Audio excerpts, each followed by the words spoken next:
Hello everyone, it's Cody at Cody's Reading Time. I'm back again with another story out of the Blue Fairy book by Andrew Lang, and this one's called The White Cat. I hope you enjoy it, and if you do enjoy my narrations, please subscribe. I upload new stories every single day, and there will always be new stuff to listen to. Alright, let's get started on The White Cat. Here we go. Once upon a time there was a king who had 3 sons, who were all so clever and brave that he began to be afraid that they would want to reign over the kingdom before he was dead. Now the king, though he felt that he was growing old, did not wish at all to give up the government of his kingdom while he could still manage it very well, so he thought it best to live in peace, would be to divert the minds of his son by promises which he could always get out of when the time came for keeping them. So he sent for them all, and after speaking to them kindly, he added, "You will quite agree with me, my dear children, that my great age makes it impossible for me to look after my affairs of state as carefully as I once did. I begin to fear that this may affect the welfare of my subjects. Therefore, I wish that one of you should succeed to my crown, but in return for such a gift as this, it is only right that you should do something for me. Now, as I think of retiring into the country, it seems to me that a pretty, lively, faithful little dog would be very good company for me. So without any regard for your ages, I promise that the one who brings me the most beautiful little dog shall succeed me at once." The 3 princes were greatly surprised by their father's sudden fancy for a little dog, but as it gave the 2 older ones a chance they would not otherwise have had being king, and as the eldest was too polite to make any objection, they accepted the commission with pleasure. They bade farewell to the king, who gave them presents of silver and precious stones, and appointed to meet them at the same hour in the same place after a year had passed, to see the little dogs they had brought for him. Then they all went together to a castle which was out about a league from the city, accompanied by all their particular friends, to whom they gave a grand banquet, and the 3 brothers promised to be friends always, to share whatever good fortune befell them, and not to be parted by any envy or jealousy. And so they set out, agreeing to meet at the same castle at the appointed time, to present themselves before the king together. Each one took a different road, and the 2 eldest met with many adventures, but it is about the youngest that you are going to hear. He was young and gay and handsome, and knew everything that a prince ought to know, and as for his courage, there was simply no end to it. Hardly a day passed without his buying several dogs, big and little, greyhounds, mastiffs, spaniels, and lapdogs.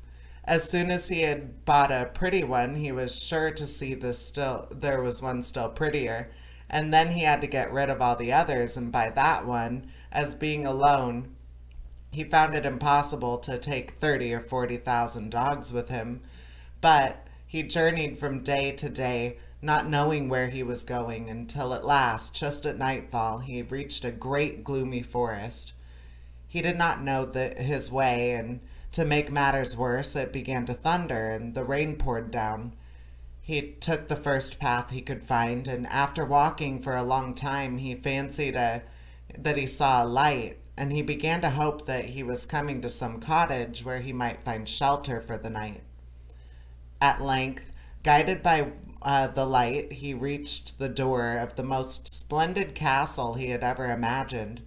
This door was of gold covered with carbuncles, and it was the pure red light which had shone from them that had shown him the way through the forest.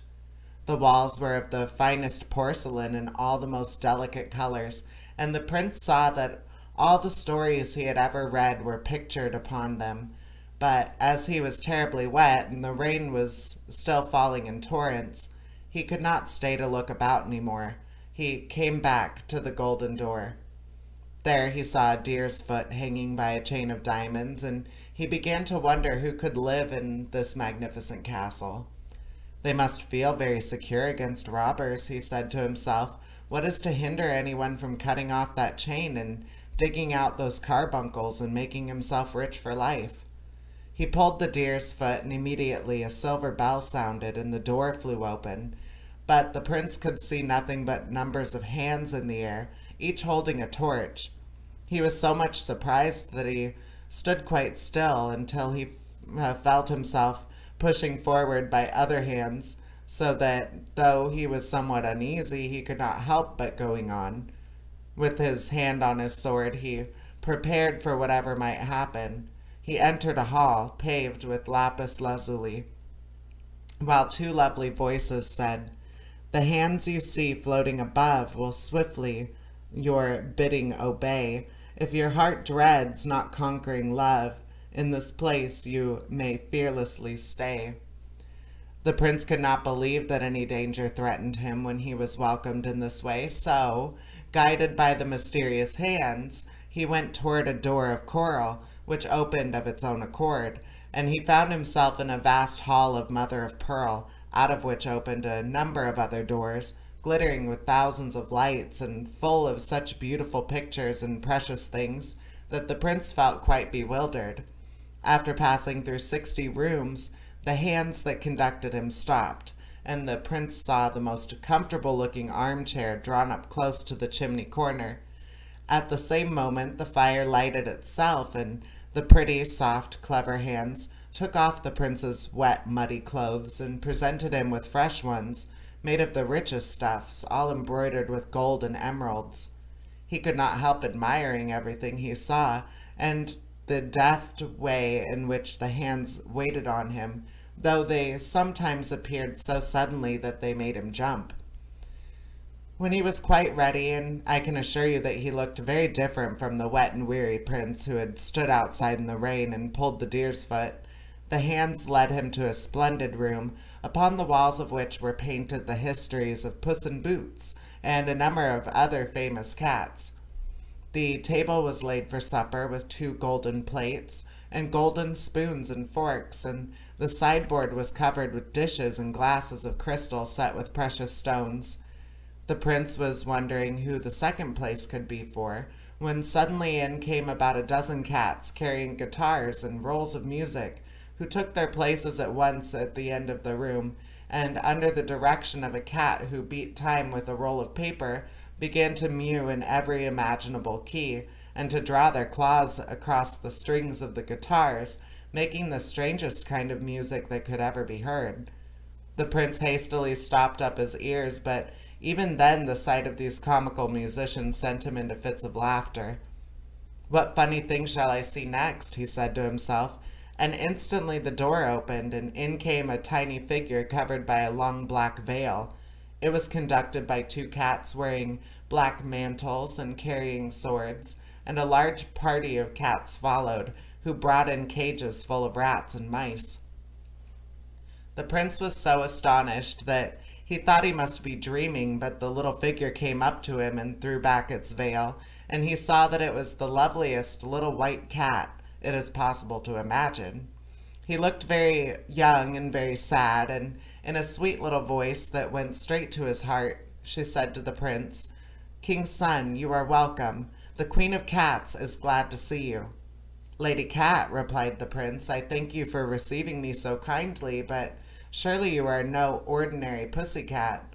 Indeed, the way you speak and the magnificence of your castle prove it plainly." "King's son," said the white cat, "I beg you to spare me these compliments, for I am not used to them. But now," she added, "let supper be served, and let the musicians be silent, as the prince does not understand what they are saying." So the mysterious hands began to bring in the supper, and first they put on the table 2 dishes, one containing stewed pigeons and the other a fricassee of fat mice. The sight of the latter made the prince feel as if he could not enjoy his supper at all, but the white cat, seeing this, assured him that the dishes intended for him were prepared in a separate kitchen, and he might be quite certain that they contained neither rats nor mice, and the prince felt so sure that she would not deceive him that he had no more hesitation in beginning. Presently he noticed that on the little paw that was next to him the white cat wore a bracelet containing a portrait, and he begged to be allowed to look at it.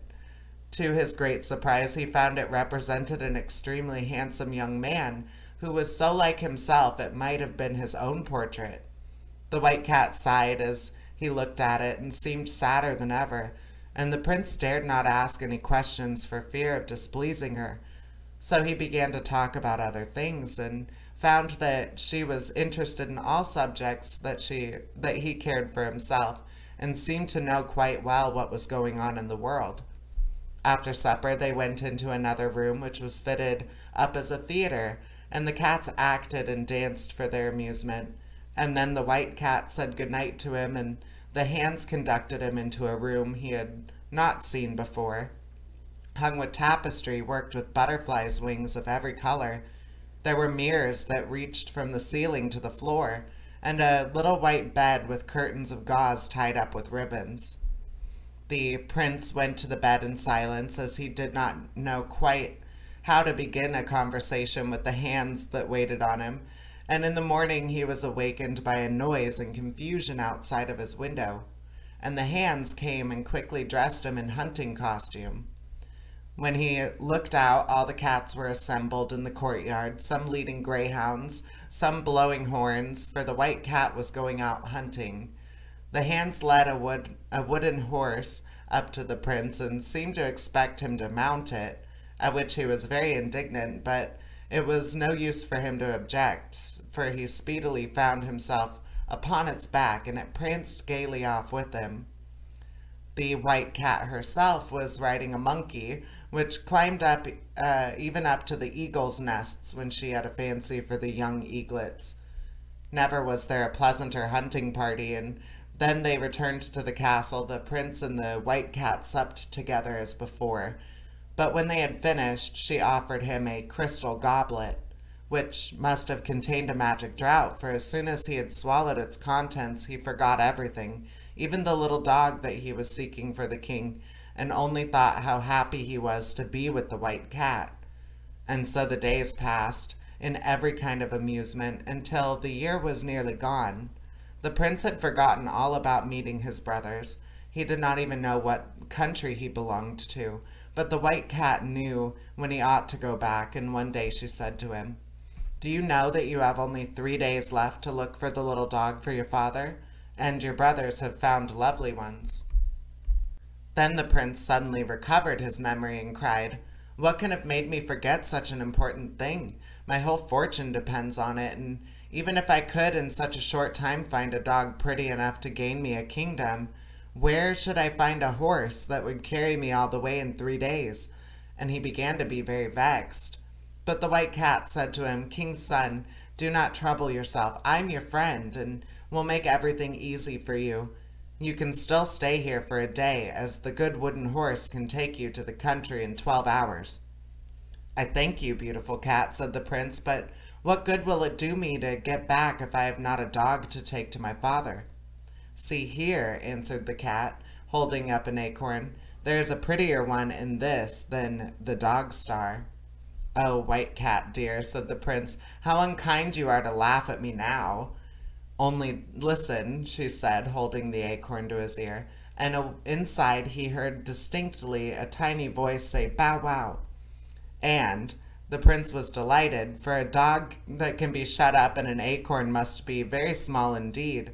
He wanted to take it out and look at it, but the white cat said it would be better not to open the acorn till he was in front of the king, in case the tiny dog should be cold on the journey. He thanked her 1,000 times and said goodbye quite sadly when the time came for him to set out. "The days have passed so quickly with you," he said. "I only wish I could take you with me now." But the white cat shook her head and sighed deeply in answer. After all, the prince was to first arrive at the castle where he had agreed to meet his brothers, but they came soon after and stared in amazement when they saw the wooden horse in the courtyard jumping like a hunter. The prince met them joyfully, and they began to tell him all their adventures, but he managed to hide from them what he had been doing, and even led them to think that a turnspit dog which he had with him was the one that he was bringing for the king. Fond as they all were of one another, the 2 eldest could not help being glad to think that their dogs certainly had a better chance. The next morning they started out in the same chariot. The elder brothers carried in baskets two such tiny, fragile dogs that they hardly dared to touch them. As for the turnspit, he ran after the chariot and got so covered with mud that one could hardly see what he was like at all. When they had reached the palace, everything and everyone crowded around to welcome them as they went into the king's great hall. And when the two brothers presented their little dogs, nobody could decide which was the prettier. They were already arranging between themselves to share the kingdom equally, when the youngest stepped forward, drawing from his pocket the acorn the white cat had given him. He opened it quickly, and there upon a white cushion they saw a dog so small that it could have easily been put through a ring. The prince laid it upon the ground, and it got up at once and began to dance. The king did not know what to say, for it was impossible that anything should be prettier than this little creature. Nevertheless, as he was in no hurry to part with his crown, he told his sons that, as they had been successful the first time, he would ask them to go once again, and seek by land and sea for a piece of muslin so fine that it could be drawn through the eye of a needle. The brothers were not very willing to set out again, but the two eldest consented because it gave them another chance, and they started out as before. The youngest again mounted the wooden horse and rode back at full speed to his beloved white cat. Every door of the castle stood wide open, and every window and turret was illuminated, so it looked more wonderful than ever. The hands hastened to meet him and led the wooden horse off to the stable, while he hurried to find the white cat. She was asleep in a little basket on a white satin cushion, but she very soon started up when she heard the prince and was overjoyed at seeing him once more. "How could I hope that you would come back to me, king's son?" she said, and then he stroked and petted her and told her of his successful journey and how he had come back to ask her help, as he believed it was impossible to find what the king demanded.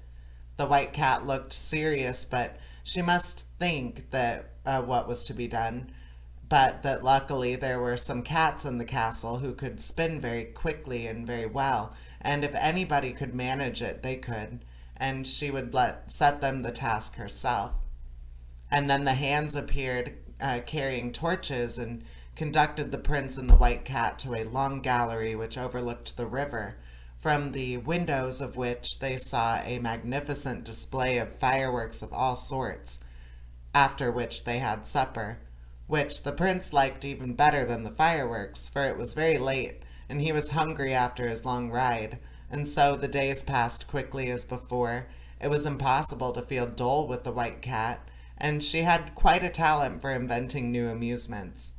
Indeed, she was cleverer than a cat has any right to be, but when the prince asked her how it was that she was so wise, she only said, "King's son, do not ask me. Guess what you please. I may not tell you anything." The prince was so happy that he did not trouble himself at all about the time, but presently the white cat told him that the year was gone and that he need not be at all anxious about the piece of muslin, as they had made it very well. "This time," she added, "I can give you a suitable escort," and on looking out in the courtyard, the prince saw a superb chariot of burnished gold enameled in flame color with 1,000 different devices. It was drawn by 12 snow-white horses, harnessed 4 abreast. Their trappings were flame-colored velvet, embroidered with diamonds. 100 chariots followed, each drawn by 8 horses, and filled with officers in splendid uniforms, and 1,000 guards surrounded the procession. "Go," said the white cat, "and when you appear before the king in such state, he surely will not refuse you the crown which you deserve. Take this walnut, but do not open it until you are before him. Then you will find in it the piece of stuff you asked me for."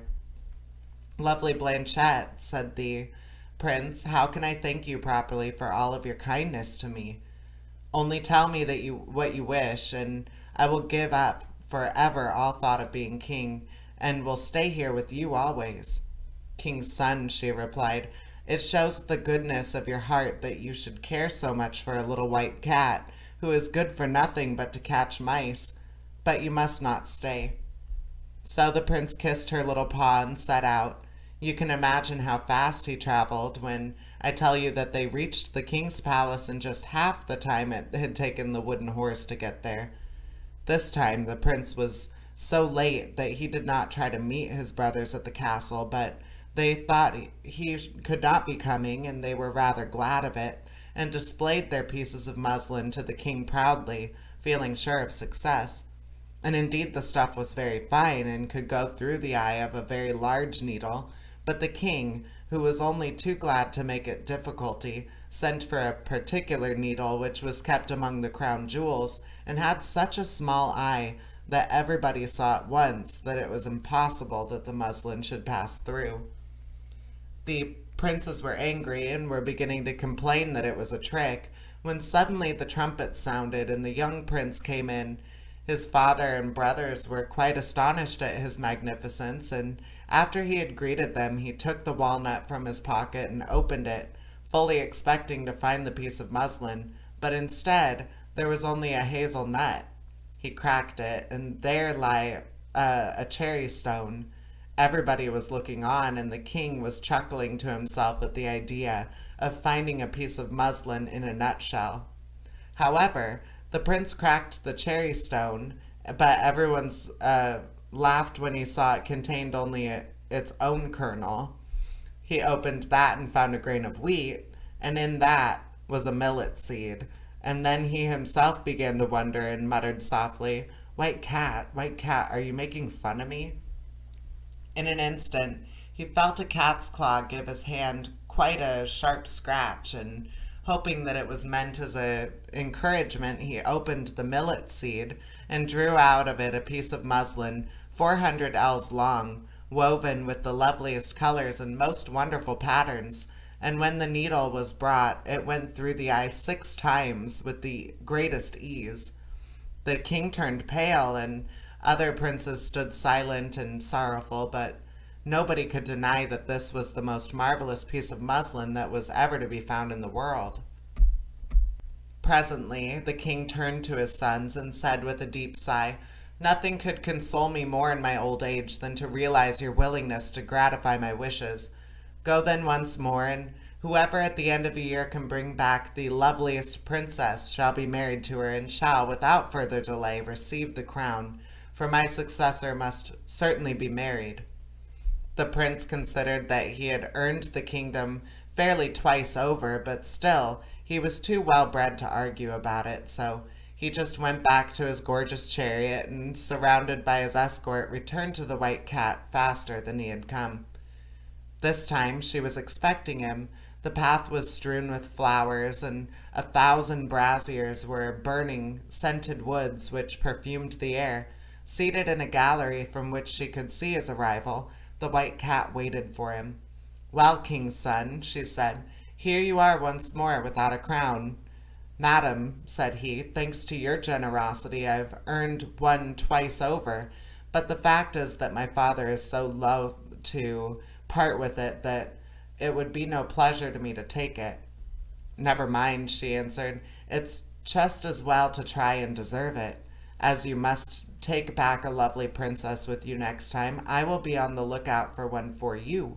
In the meantime, let us enjoy ourselves. Tonight I have ordered a battle between my cats and the river rats on purpose to amuse you."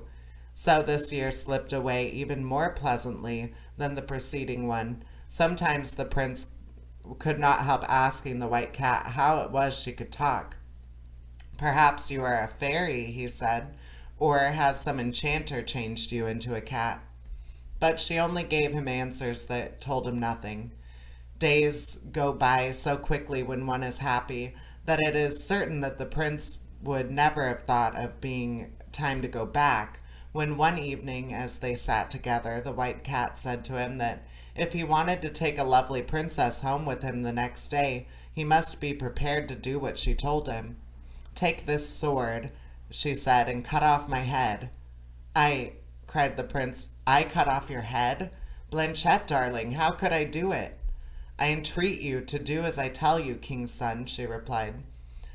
The tears came into the prince's eyes as he begged her to ask him anything but that, to set him any task she pleased as a proof of his devotion, but to spare him the grief of killing his dear pussycat. But nothing he could say altered her determination, and at last he drew his sword and desperately, with a trembling hand, cut off the little white head. But imagine his astonishment and delight when suddenly a lovely princess stood before him, and while he was still speechless with amazement, the door opened and a goodly company of knights and ladies entered, each carrying a cat's skin. They hastened with every sign of joy to the princess, kissing her hand and congratulating her on once more being restored to her natural shape. She received them graciously, but after a few minutes begged that they would leave her alone with the prince, to whom she said, "You see, prince, that you were right in supposing me to be no ordinary cat. My father reigned over 6 kingdoms.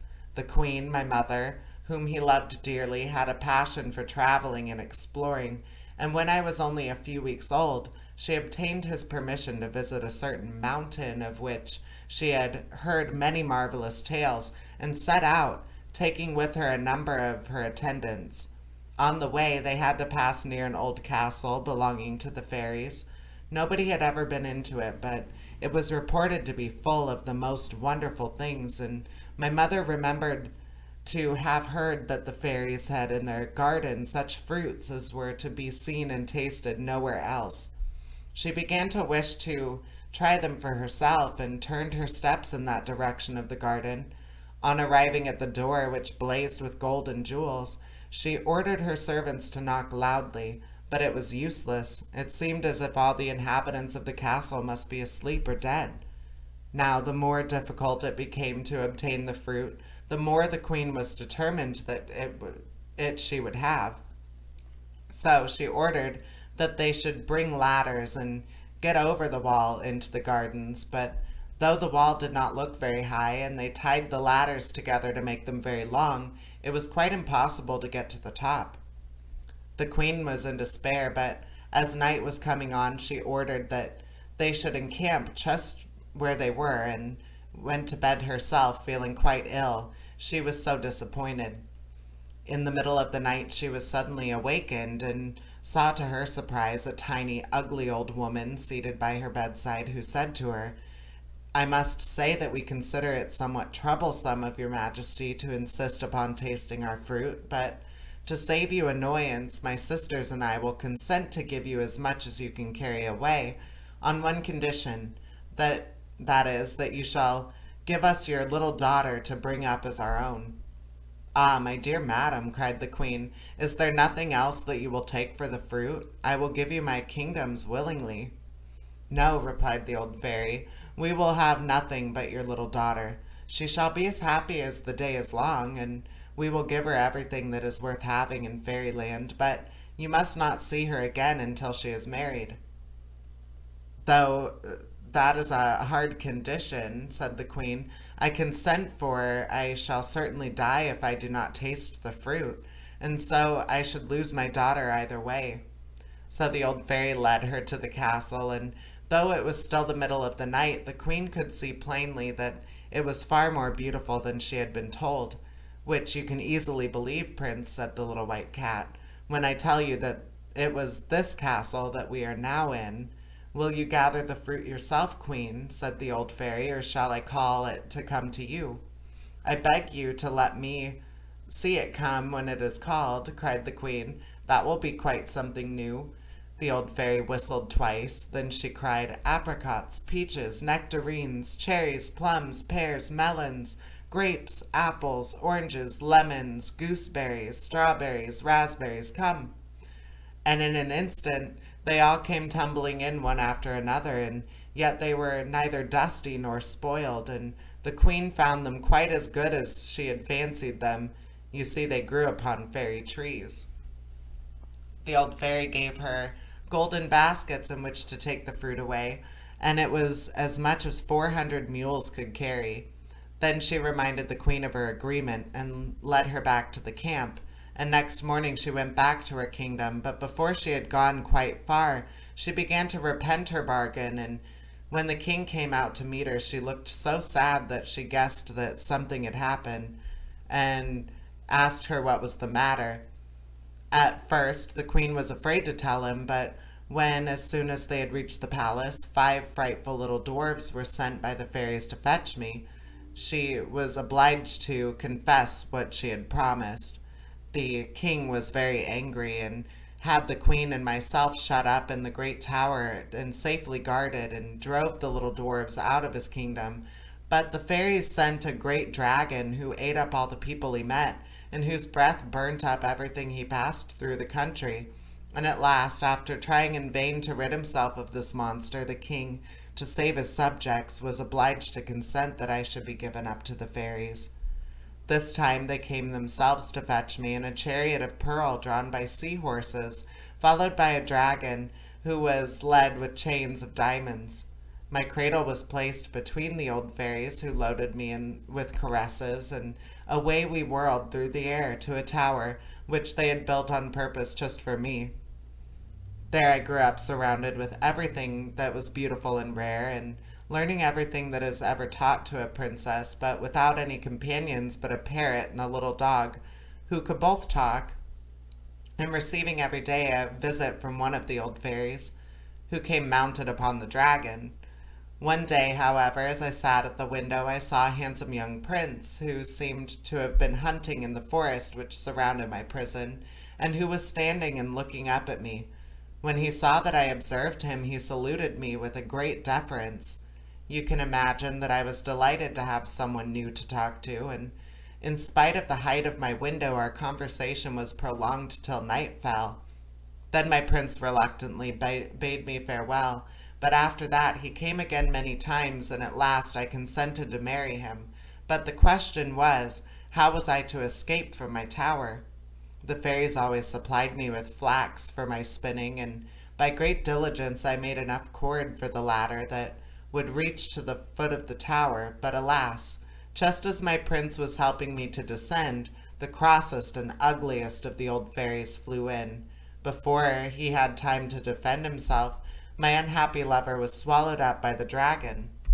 As for me, the fairies, furious at having their plans defeated, for they intended to marry the king of the dwarves, I utterly refused, changed me into a white cat.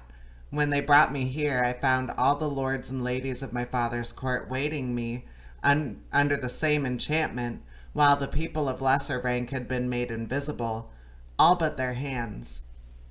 As they laid me under the enchantment, the fairies told me all my history, for until then I had quite believed that I was their child, and warned me that the only chance of me regaining my natural form was to win the love of a prince who resembled in every way my unfortunate lover. And you have won it, lovely princess, interrupted the prince. You are indeed wonderfully like him, resumed the princess, in voice and features and everything, and if you really love me, all my troubles will be at an end. And mine too, cried the prince, throwing himself at her feet, if you will consent to marry me. I love you already better than anyone in the world, she said, but now it is time to go back to your father, and we shall hear what he says about it. So the prince gave her his hand and led her out, and they mounted the chariot together. It was even more splendid than before, and so was the whole company. Even the horses' shoes were of rubies with diamond nails, and I suppose that is the first time such a thing has ever been seen. As the princess was as kind and clever as she was beautiful, you may imagine that a delightful journey the prince found it, for everything the princess said seemed to him quite charming. When they came near the castle where the brothers were to meet, the princess got into a chair carried by 4 of the guards. It was hewn out of one splendid crystal, and had silken curtains, which she drew round her that she might not be seen. The prince saw his brothers walking upon the terrace, each with a lovely princess, and they came to meet him, asking if he had also found a wife. He said that he had found something much rarer, a white cat, at which they laughed very much, and asked him if he was afraid of being eaten up by mice in the palace, and then he set out they set out together for the town. Each prince and princess rode in a splendid carriage. The horses were decked with plumes and feathers and glittered with gold. After them came the young prince, and last of all the crystal chair, at which everybody looked with admiration and curiosity. When the courtiers saw them coming, they hastened to tell the king. "Are the ladies beautiful?" he asked anxiously. And when they answered that nobody had ever before seen such lovely princesses, he seemed quite annoyed. However, he received them graciously, but found it impossible to choose between them. Then turning to his youngest son, he said, "Have you come back alone after all?" "Your Majesty," replied the prince, "will find in the crystal chair a little white cat, which has such soft paws and mews so prettily that I am sure you will be charmed with it."